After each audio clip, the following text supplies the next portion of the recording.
And welcome back. Got my Batman shirt on today, and special screening. Apparently, it actually comes out on DVD tomorrow, but special fans event screening of The Killing Joke. And I didn't realize how packed that crowd was going to be. That was a packed house we had. There were still some seats available, but I had to sit like in the second row. I got a bit of a headache from that as well. But yeah, I know it's got a big fan base, all that. I should be curious to see how this did at the box office because of that. It's probably nothing amazing. 1 second, I'm just going to make sure my battery doesn't get eaten up.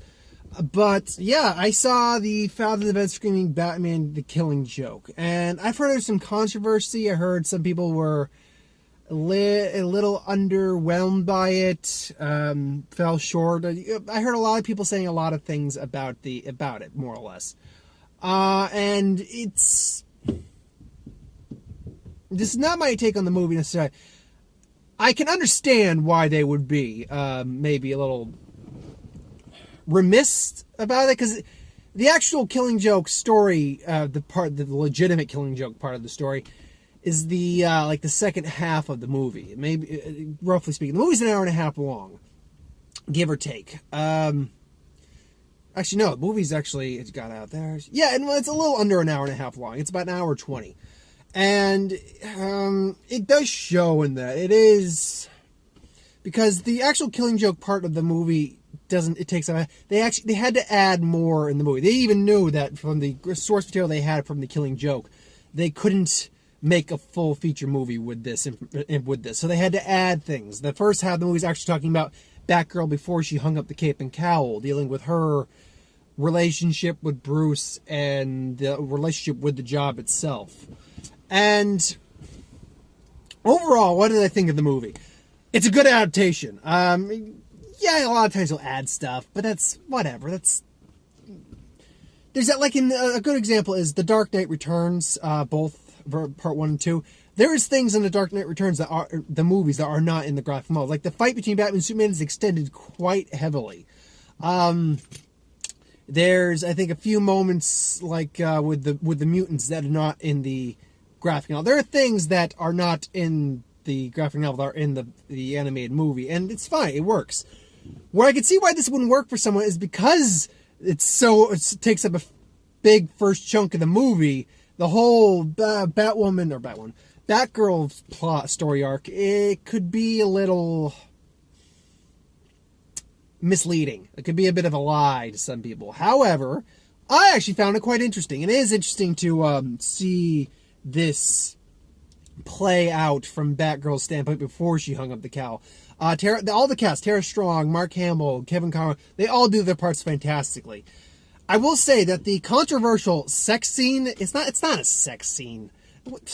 Yes, they had sex, but Batman and Batgirl have sex. I got a laugh out of the entire crowd because they start doing it underneath this gargoyle, just staring down at them. Everyone got a good laugh out of that. But what is it? Batman scolds her for acting like this is just still, it's about the thrill and stuff like that. She hasn't gone as far as he's gone. And in some instances, he's right, because in the beginning, she's essentially dealing with her Joker. She's dealing with some sociopath narcissist who has the fascination for her. And it's hinted that he hired hookers and banged the redhead with a Batgirl mask on. I'm just like, oh, okay. But yeah, she more or less is dealing with her Joker. And when she eventually ends up beating him to a bloody pulp, and it doesn't change him really at all. He's just like, I love you, Batgirl, love you. And just when he's being taken away, she sees that look of blood on her hands and the look, and she just realized he explains, like, you haven't been there, you haven't stared at the abyss, that point on the edge where you almost lose all hope. And she realizes, that she saw the abyss and it's scary. She can't do this. She really was doing it for more the thrill and the actual duty of fighting crime and the mission that Batman has chosen to put himself on. But it's funny to see her talk about this, because she refers to Batman as a yoga instructor in the beginning to her gay friend, and describing her a relationship problem. And it's by the way, that basically it. We see her take the mask off, take her shirt off, she's in a bra, and then we'll go up to Gargoyle. That's the sex scene. There's no sex scene. Which, by the way, I mean, yes, this is graphic in the sense of both blood, the imagery, but they don't swear. There's no F-bombs thrown. There's no nudity, even though there are scenes that would warrant actual nudity. There's scenes that warrant nudity more than they warrant the freaking R rating. I mean, the freaking F or strong language. I mean, yeah, you got some hard language, but it's nothing like fuck you or shit or anything. No, they don't say that. So, and to be fair, the graphic novel didn't have that either. So, really, I suppose I kind of get why the R rating, but you could have made this a hard PG-13. It still would have sufficed. Because, again, there's no nudity. There's not. And there's no real hard language. So, really, besides the imagery, which I'm certain we'll get graphic imagery like in Suicide Squad and stuff like that. Dark Knight had some graphic imagery in it, too. But, I don't know. I don't know how they decided that. It doesn't really hurt the film. It's just note observation. But then we see her hang up the cowl and things along those lines. That's like the first half of the movie. And then we get into them fighting these missing dentists from 3 years ago that, the Joker kills. I can do a Joker laugh, but when I gotta really do it a couple times to really get my laugh going. And it's not like I'm spot on Mark Hamill. Which, by the way, quick side note, they opened this up actually with a little featurette of Mark Hamill explaining getting cast as Luke Skywalker, then talking about his role as the Joker. It was really actually quite interesting. We were all kind of like giggled a little bit. I was like, oh yeah, we get the movie. No, we got this. But no, we were all invested. It's like, yeah, sure. Now the actual killing joke part of the story, it's good. It's solid. It's really good. There are some this is definitely one of the darkest Jokers we have had put to film. And seeing as we got in theaters, it's put to film. Put to animated film or DVD or what. It is one of the darkest characters of the darker Joker we have had. And it shows, man. They're seeing, he doesn't, he's got the shock. The Joker venom, he just shakes the guy's hand. It's like, he just keeps talking. Wait, how does this guy know he's not, talking to the Joker? That I don't get. But anyway, now he's just dies of the grid. Just near, anyway, I just want to pause, see if I can hold that for about 5 minutes, see if that becomes a thumbnail. I can't remove this smile. But we really get a bit of a delve into Batman and his relationship. It is pulled straight from the graphic novel, him talking about, maybe you'll kill me or I'll kill you. I just wanted to make sure I didn't try to make an attempt, and then it's not him. The scene where Batgirl gets shot and is brutalized, and Jim Gordon having to witness the Jim Gordon trying to be driven mad scene is that I can see why, that I can understand the R rating for. That is hard to watch. just this guy who's, oh man, just being driven to the brink, and he's able to come back and he doesn't go insane. He keeps his sanity, but my God. And then just watching Batman just being, now we'll get to at the end, the controversial ending. But whether or not the Joker, whether or not Batman really went crazy and Joker killed him, I believe in the comic they kind of implied that that's what happened. Well, we'll get to that when we get to that. I mean, there are some actually really funny lines going, like, order in the court, I'll have ham on rye. What? It might not be funny, but it's a classic. He's got all these freak show minions, henchmen, like the two-headed lady, wolf guy, midgets, the big lady. They're all fine. They're not main parts of the story. Really, it comes down to the ultimate confrontation with Batman and the Joker. And by the way, they did make a good nod to the Dark Knight, the Batman Begins, where he's beating up he's looking for the Joker. He's beating up a hood, basically, like a hired thug. And he just goes and say, I haven't seen, I swear to God. It's like, swear to me. And like, yeah, we all got a good, like, yeah. Then we get to the final one. Joker's more or less just, beating the crap out of Batman for a little bit and just talking about the world. And it's like, isn't it normal to go insane after all of this? And, you're no different than me. Something bad must have happened to you. What was it? Wife killed by mobsters? Wife killed in a freak accident? Your brother killed by mobsters? That must have been something. I know, because that happened to me. Why aren't you laughing? And then just Batman starts beating the crap out of him. It's like, you're wrong. You're alone. That's not what normal people do. And then eventually comes down to the gun, and just he's about to shoot Batman. Boom. And he says, he pulled the wrong gun. Oh, damn it all. All right, beat me up, get it over with, and then take me back to the sun. And then Batman actually has that talk. It's like, no, I want to try to help you. I want to try to reveal to you. And it's a genuine moment between them. They're not...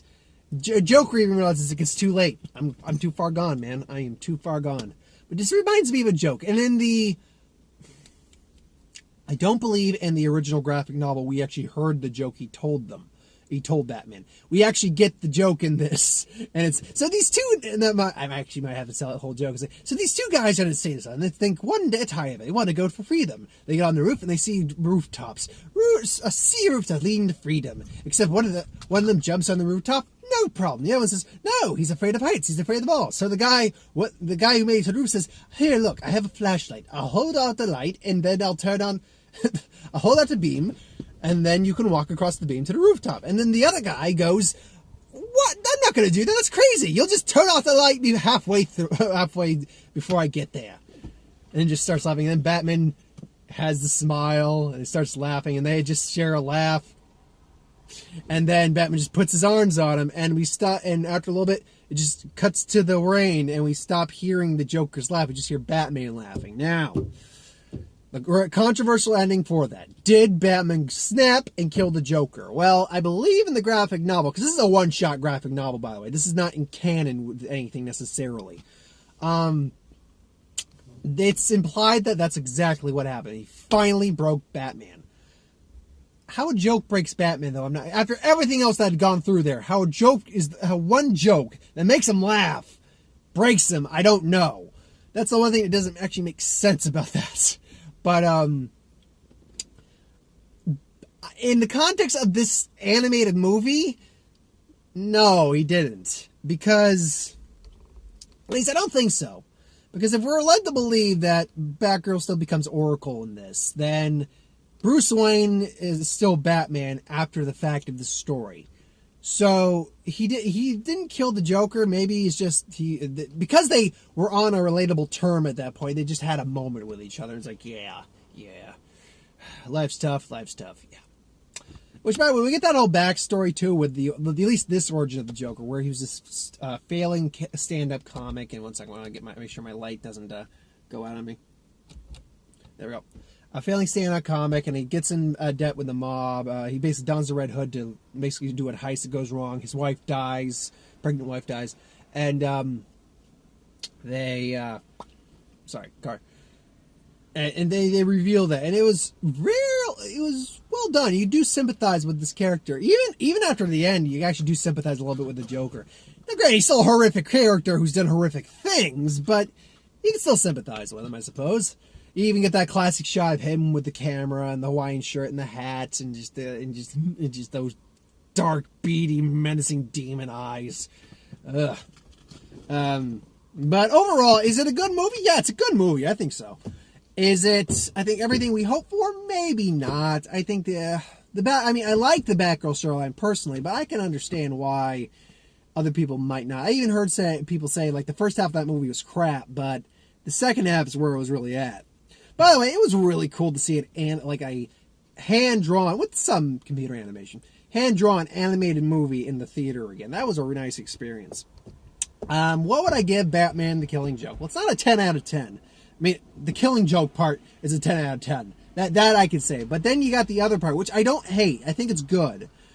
And it's not a bad build-up, I suppose. If you can relate and muster to where Barbara was when Joker basically shot her in her life. But it is a little not completely cohesive, I think. It's decent. It's not bad. It doesn't flow terrible. It's just I'm not quite certain. If I were to, I'd say it's 8 out of 10 probably. I'd give it an 8 out of 10. So there's no trailers for this because this was a Fathom event. But thanks for watching. I hope you enjoyed. Like, comment, share, subscribe. As always, if you want to review something, put in the comments below. Let us know. We'll do a review of it at some point. I'll be back on Thursday with Jason Bourne review, assuming I can catch a screening. I do have a video to do on some other DC stuff coming out this later, or that will be coming out later next year. So I'll probably touch on that sometime either tonight or tomorrow, probably tomorrow. Who will win this week is X-23 versus Dakin. Got a Star Wars video. I got a Magic video. I got a bunch of stuff to talk about. So I still got a pretty packed week. Plus I got to go to work from tomorrow through Friday. So I gotta balance stuff out. But I should be able to get to it pretty easy. So thanks for watching. Hope you enjoyed. Like, comment, share, subscribe. As always, if you want us to review something, put in the comments below. Let us know. We'll do a review of it at some point. Ideas for who wins. Put those in. I get to them. Thanks for watching. See you folks next time. Night.